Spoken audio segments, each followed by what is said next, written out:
Seja muito bem-vindo, seja muito bem-vinda ao Diário do TST. Sou Gustavo Vanek, técnico em segurança do trabalho, auditor interno de SGI e consultor de SGI. Sistemas de gestão integrado, qualidade, meio ambiente e saúde e segurança do trabalho. Desenvolvo esse canal para ajudar vocês, para facilitar o seu dia a dia, com relação a procedimentos, instruções, normas regulamentadoras, enfim, nas suas atividades diárias. E hoje eu quero fazer um bate-papo com vocês na primeira grande mudança do texto da NR5. Então, aproveite esse vídeo, fica até o final, aproveite esse conteúdo para você aplicar no seu dia e compartilhar com as pessoas com quem você conhece. Bora lá? Muito bem, nós estamos, ou eu estou fazendo aí alguma série de vídeos falando sobre os itens do novo texto da NR5. E hoje eu vou dar um salto em alguns itens e vou falar especificamente de um item que teve uma grande mudança dentro deste novo texto da NR5, que é sobre treinamento. Eu acho que dentro do entendimento, eu acho que essa é a primeira grande mudança que a gente encontra neste texto da NR5.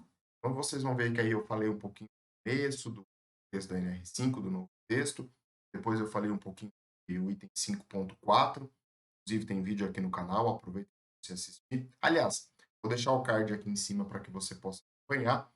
E seguindo aí uma sequência lógica, seria falar do item 5.6, 5.7, mas eu vou saltar esses itens, vou pular esses itens, vou direto para o item treinamento. Eu acho que é muito importante a gente falar sobre ele nesse momento, e que é uma grande mudança para o dia a dia da CIPA, para o dia a dia do, como as coisas vão se manter ou vão se realizar dentro da CIPA. Não como efetivamente atividade, mas dentro do processo de eleição e dentro de tudo que acontece, esse item treinamento tem mudanças significativas. Mas chega de delongas, vamos olhar para esse texto, vamos discutir e refletir sobre ele. Então, começando, 5.7, treinamento. A organização deve prover treinamento para o representante, para o representante nomeado da NR5 e para os membros da CIPA titulares e suplentes antes da posse. Eu não vejo muita diferença, né? O treinamento da CIPA em primeiro mandato será realizado no prazo máximo de 30 dias a contar da data da posse. Então, temos uma data limite aí para que esse treinamento aconteça. Depois ele vai falar para a gente qual é o conteúdo mínimo, né, deste treinamento. Então, estudo de ambiente, condições de trabalho, bem como os riscos originados no processo produtivo, ou seja, você tem que conhecer a sua organização, um assunto muito bem tratado. Eu já conversei com vocês bastante sobre isso dentro do canal do Diário do TST. Então, se você olhar aí, você vai ver que tem uma série de vídeos falando sobre reconhecimento de risco, sobre mapa de risco, enfim, análise, PGR, tudo isso está envolvido dentro deste primeiro tema. Importante abordar este estudo, entender e mostrar para os membros da CIPA como que a empresa, quais são os riscos avaliados, quais são os perigos correlacionados com os riscos, quais são as medidas de controle aplicado, tudo isso faz parte desse. Noções de acidente, doenças relacionadas ao trabalho, decorrente das condições de exposição. Então, isso também é importante, né? O que é um acidente? Lembrando que nós estamos aí num primeiro mandato. Qual que é as noções de acidentes? Quais são eh, as doenças correlacionadas com as atividades que são realizadas? Quais são as exposições aos riscos existentes? E as medidas de prevenção que eu falei um pouquinho anterior. Metodologia de análise e investigação, investigação e análise de acidentes e doenças relacionadas ao trabalho. Metodologia que a organização adota para esta situação. A empresa, como a empresa faz para avaliar as situações, ou como eu costumo falar, como que a empresa faz para avaliar as não conformidades geradas da organização. E aqui, como a gente fala de sistema de gestão integrado, né? Por isso que eu uso esse termo não conformidade. Não conformidade é tudo aquilo que está fora do que foi planejado, fora daquilo que está pretendido. É importante você ter essa menção, essa noção, termo que normalmente é utilizado para que você possa aplicar sua, dentro da sua empresa. Mesmo porque é importante nos dias atuais olhar para a organização com um foco, com um olhar, um, um direcionamento para sistemas de gestão. Se vocês olharem o novo texto do NR1, entre outros aí, NR18, estamos falando de programa de gerenciamento de ocupacionais e gerenciamento de ocupacionais. Então, isso tem relação com não conformidade, tem relação com sistemas de gestão. Mais uma dica para você olhar para a sua empresa com foco na gestão. Então a CIPA não é diferente, a CIPA tem que entender a metodologia das não conformidades, ou seja, dos acidentes e das doenças relacionadas ao trabalho e às atividades que são desenvolvidas na organização.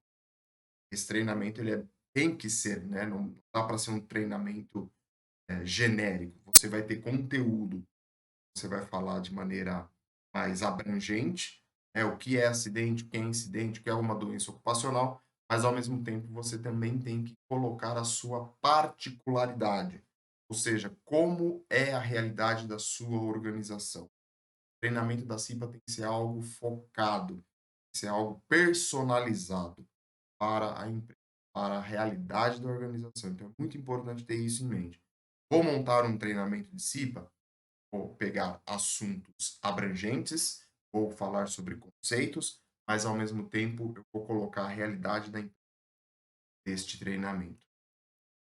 Depois ele coloca ali princípios gerais de higiene ocupacional, né? Então, higiene do trabalho e as medidas de prevenção dos riscos. Vem falando aí um pouquinho, já reforçando aquilo que a gente está falando aqui com vocês, né? Dessa personalização e desse foco na realidade da organização, conceitos mais abrangentes.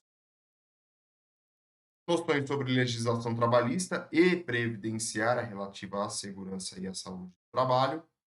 Noções sobre inclusão de pessoas com deficiência e reabilitados nos processos de trabalho e organização da CIPA e outros assuntos necessários ao exercício das atribuições da comissão. Então, estamos falando de uma grade treinamento diferente do que foi falado antes. Ponto importante aqui é noções de inclusão de pessoas com deficiências reabilitados no processo. Esse também é um outro foco, não se tratava disso antes e agora estamos começando a entender como que podemos tratar todas essas situações dentro da organização. Também ele fala aí de outros assuntos necessários, reforçando aquilo que eu estava comentando com vocês sobre a realidade da organização, a personalização da organização. Um conteúdo bem abrangente, com uma grade curricular bem abrangente e ao mesmo tempo bem personalizado.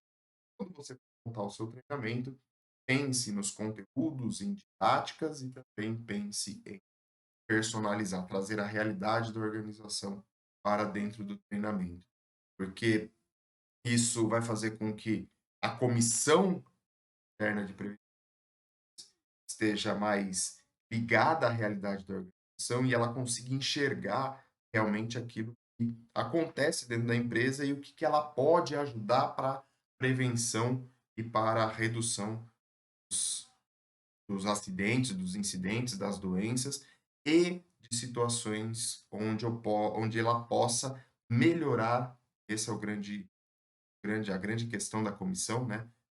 Melhorar o ambiente, melhorar a saúde, melhorar a segurança dos trabalhadores dentro do seu tempo de mandato. Então, essa é a grade curricular que deve ser tratada. Reforçando, abrangente e personalizado. Temas mais macros, conceitos, trazer a realidade para dentro da organização. Depois ele vai falar que o treinamento realizado a menos de 2 anos contados da conclusão do curso pode ser aproveitado na mesma organização, observado ou estabelecido no na na NR1. Então, se você tem treinamento, se você realizou o seu treinamento há menos de 2 anos, você pode utilizar dentro da mesma organização, visto que nós estamos falando de personalização, de realidade dentro do treinamento, trazer a empresa para as condições da empresa para dentro do treinamento, você vai utilizar esse treinamento sendo dentro da mesma organização, você não precisa refazer. Grande diferença dentro do item treinamento da NR5. É, ponto fundamental, e eu acho que aqui nós podemos trazer algo que realmente foi muito benéfico para o dia a dia da organização, para as empresas e para a efetividade, a eficácia desse treinamento. Carga horária. Vocês se lembram bem, no texto vigente, nós estamos com 20 horas de treinamento, independente de grau de risco, independente de realidade de empresa, independente de qualquer coisa, são 20 horas de treinamento eh, sendo realizadas aí no prazo máximo aí de 5 dias, então 4 horas por dia. Agora mudou tudo, mudou completamente essa questão de carga horária. Veja que interessante. Eles estão falando, a NR5, o novo texto da NR5 está falando que o treinamento deve ter carga horária no mínimo de, para as empresas do grau de risco 1, vai pegar o seu KNAIzinho, vai ver qual que é o grau de risco, né? Pega o CNPJ, pega o KNAI, vai identificar qual que é o grau de risco da sua empresa, identifiquei qual que é o grau de risco da minha empresa, eu vou vir para a tabelinha aqui. 8 horas para os estabelecimentos de grau de risco 1. 8 horas, carga horária mínima para abordar todos esses assuntos. 12 horas para o grau de risco 2, 16 horas para as empresas do grau de risco 3 e 20 horas para as empresas do grau de risco 4. Veja a importância da mudança deste texto, tá? Desta NR dentro da carga horária. Você está seguindo aquele conceito, aquela tendência de você trazer conteúdo, conceitos abrangentes, personalizados, eu estou olhando para o risco da empresa, né? Conforme o segmento de mercado, conforme o CNPJ, conforme o CNAE, ou seja, conforme o grau de risco da empresa.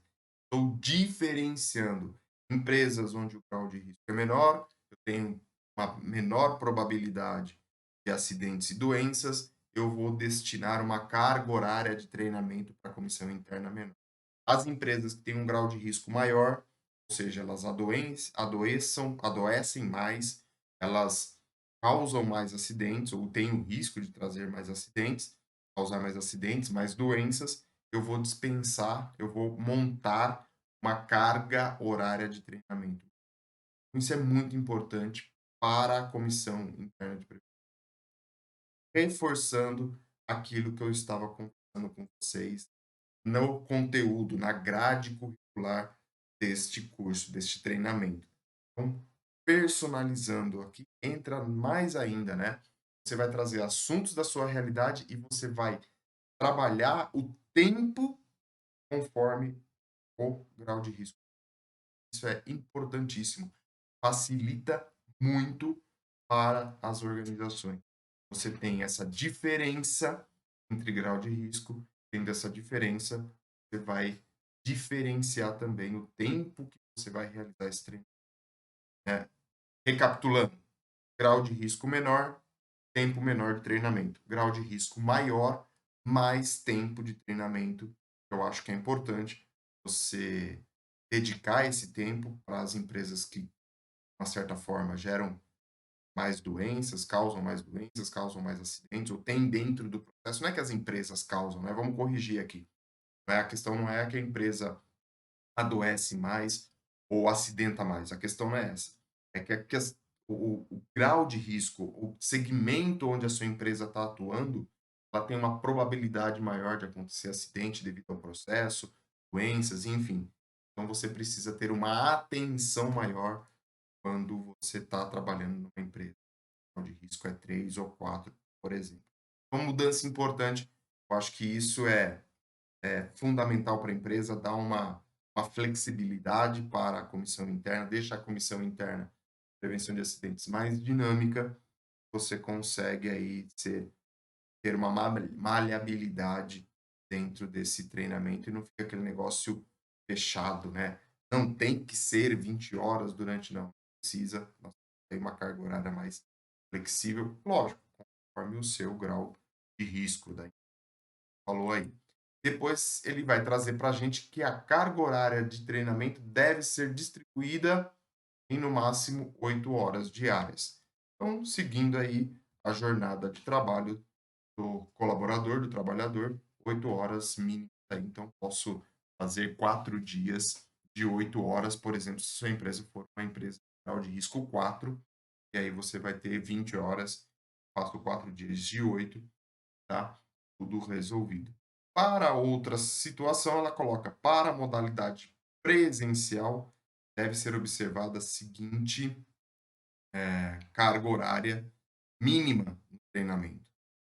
Para a modalidade presencial, deve ser observada a seguinte carga horária mínima do treinamento. Então, 4 horas para os estabelecimentos 2 e 8 horas para os estabelecimentos 3 e 4. Então, carga mínima para a modalidade presencial.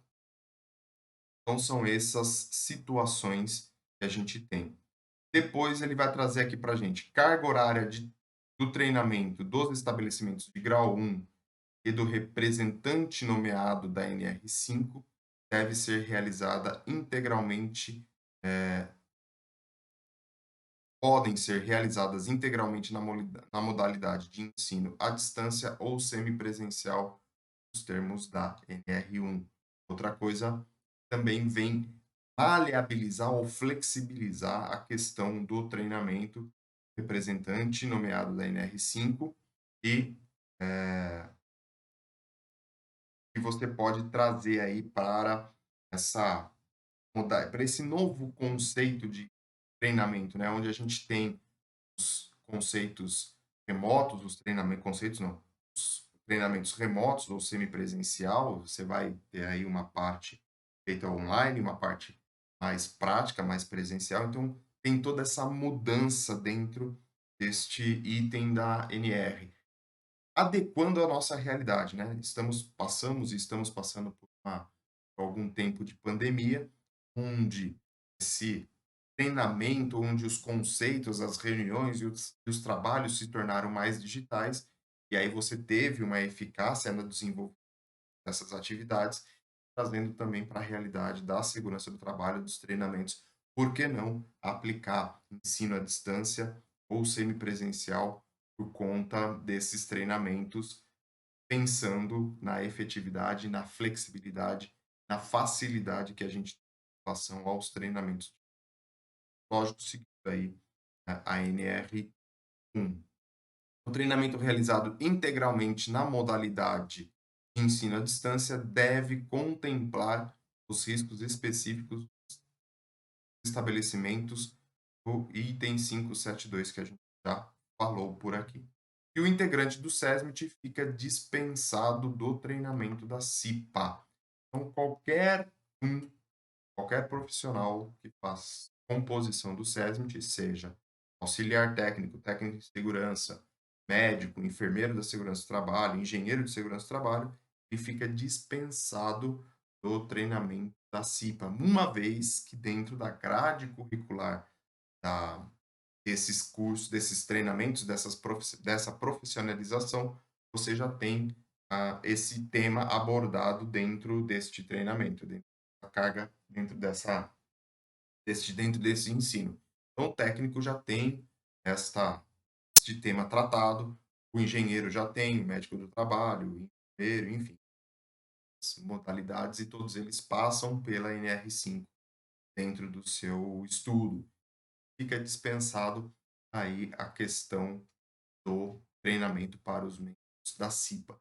Importante ressaltar a grande mudança que a gente tem nesse item na carga horária, no ensino à distância, justamente para ajudar as empresas na flexibilidade de montar esta comissão interna de prevenção de acidentes e, né, capacitar os membros desta comissão. Uma comissão que, no meu ponto de vista, é extremamente importante, afinal de contas, eles conhecem, né, os membros estão, fazem parte da, do, da linha de produção, fazem parte do administrativo, ou seja, conhecem no detalhe as atividades que são realizadas dentro da organização, e nada melhor do que eles para contribuir para a prevenção de acidentes dentro da organização. Então, você com essa flexibilização no treinamento, você torna a empresa mais dinâmica, os treinamentos mais dinâmicos, não mais maçante de cumprir, dependente do grau de risco.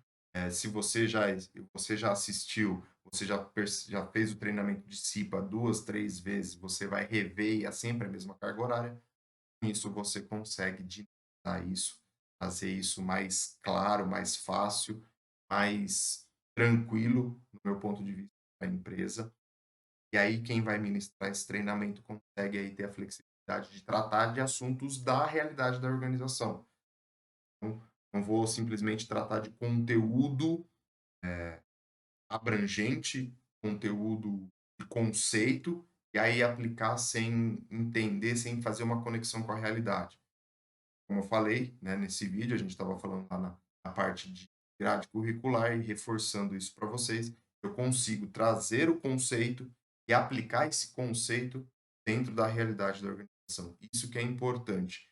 Isso vai dar uma referência e uma conexão com os membros da CIPA com a realidade da organização, facilita a atuação deles dentro, tá, da empresa, dentro da organização. Bom, era isso que eu queria passar para vocês hoje, falar um pouquinho sobre essa questão de treinamento que teve uma mudança grande nesse da NR5 e, no meu ponto de vista, uma mudança positiva para o dia a dia da organização, para essa realidade de dinamismo dentro da empresa.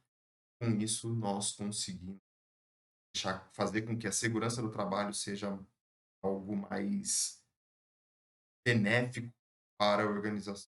Dar essa visão de segurança do trabalho sempre cobra, está sempre ali para pegar no pé e que sempre vai parar o processo.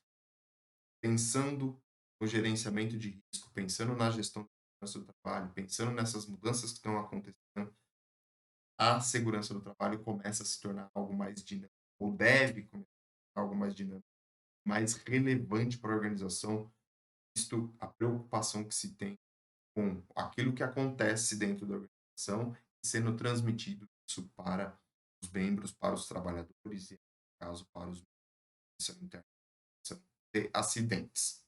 Bom, eu fico por aqui. Não se esqueça, né? Caso você não seja inscrito, se inscreve no canal, ativa o sininho, compartilha com os seus companheiros, com os seus amigos, com as pessoas que você acha que é importante receber esse conteúdo e deixe seu comentário, né? Seu comentário faz com que a gente possa refletir sobre diversos pontos de vista e montar um conceito, um conteúdo, um pensamento diferenciado. A gente precisa compartilhar conhecimento, a gente precisa compartilhar conteúdo e as nossas opiniões para que a gente possa crescer e fazer com que a segurança do trabalho seja diferente a cada dia que passa. Um grande abraço, lógico, né? Não se esqueça, a gente se encontra no próximo vídeo.